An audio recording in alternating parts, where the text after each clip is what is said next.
When I opened the door and set foot in our apartment, I was amazed by the beauty of the place. The day I went to hospital, we had ended up leaving the house in a bit of a state. We had not had much time to do any housework, with my exhaustion, the pain which was due to the psychosis, and my husband's preoccupation with Elliot when I could not look after him by myself. My mother had come to our rescue, tidying and cleaning the place when she was not at hospital with us and when Elliot was asleep. It gleamed with cleanliness and cheerfulness.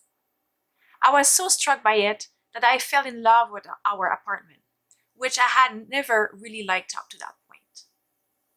Even our mismatched furniture and rather simple decoration seemed pleasing on the eye. I was highly relieved to have a positive feeling as I came home, despite the fears I had about setting foot back inside when I thought back to those days which were darkened by my psychological distress. And yet, although my mother has indeed given the apartment a really good clean, my reaction to seeing it was excessive. What I didn't yet fully realize is that I was still experiencing the effects of mania, and so my feelings were intensified. I could see much more beauty than there really was, but this worked in my favor for the moment. My departure from hospital coincided with the beginning of Thanksgiving weekend. My family had planned to get together at our house to celebrate it, but mainly to be with us and to offer their support at this difficult time. And so my father came to join my mother, while my brother and sister made the journey specially for the occasion. Our apartment, which is 2 floors, was thankfully big enough for everyone to stay. Having all my family with us was certainly a pleasant way of coming home after being in hospital. Everyone joined in with getting the meals ready, doing the housework, and looking after Elliot when necessary, to allow me the rest and peace of mind which I needed. But in spite of my best efforts, I was still showing some symptoms of mania, which I had real difficulty keeping under control. I was easily annoyed by certain subjects of conversation, and on one occasion, I even had to leave the room to avoid getting angry and saying something I might have later regretted. Another time, Gerhard had to help me calm down when some of our friends doubted the accuracy of my diagnosis after being told about it by email. When I left hospital, I agreed to Gerhard sending a message to our closest friends to bring them up to date about my health and inform them of the diagnosis I had received. He also suggested a website for them to read which explained all about bipolar disorder and its symptoms. Since this diagnosis was so surprising in my case, as there was no family history of it, and I had not presented any symptoms of the illness before giving birth, it should not have been surprising that a few people questioned its legitimacy. They hadn't seen my symptoms develop after Elliot's birth, and had not seen me while I had been in hospital. Although their skepticism must have been an attempt to encourage me and stay hopeful that I would get better soon, it felt like something of an affront to me. I had confidence in the judgment and expertise of Dr. Saeed. My husband and I were now in a good position to accept the seriousness of the symptoms which I had been through and which I was still struggling with. So why question our experience and a medical expert? I was really shocked by their response and would have liked to let them know exactly what I thought of it. But I restrained myself. But it was not just the symptoms of mania that I was still fighting against. There were also some traces of psychosis remaining. My thoughts were sometimes incoherent, and I still had difficulty concentrating. Moreover, some of my perceptions were still detached from reality.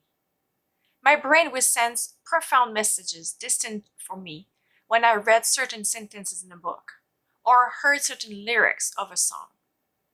I would see in these words a future waiting for me where I would spend the rest of my days struggling with my bipolar disorder.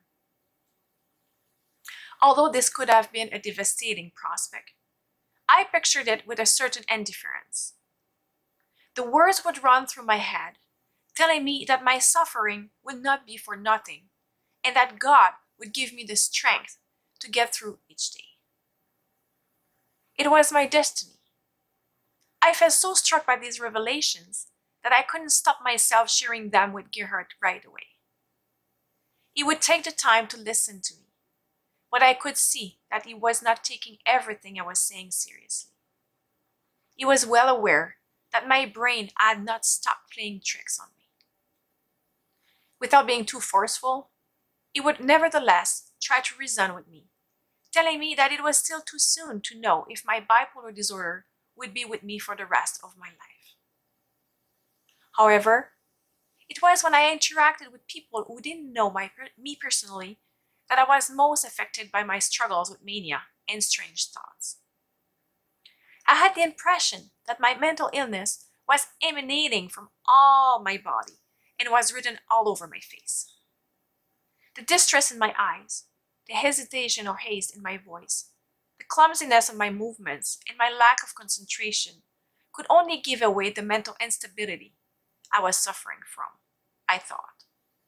And so I felt compelled to share my diagnosis, to try to justify this behavior, which of course did not seem normal to me.